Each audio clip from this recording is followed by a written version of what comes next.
What's up everyone, in this video I'll show you how to access the ChatGPT help. So here I have ChatGPT open and I'm signed in with my account.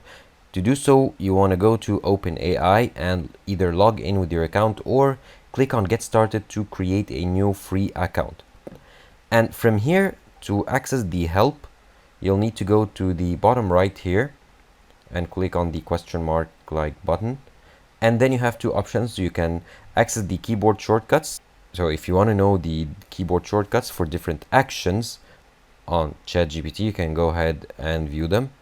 Or you can click on help and frequently asked questions to enter the help center. So here you have many topics you can choose from to learn more about ChatGPT.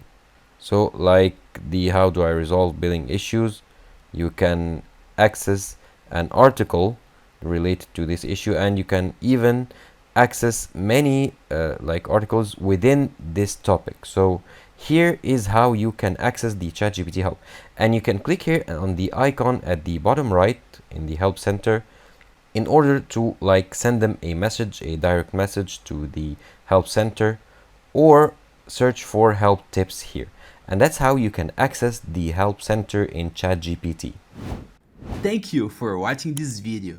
Subscribe to Online Success and click on the video on the screen for more help.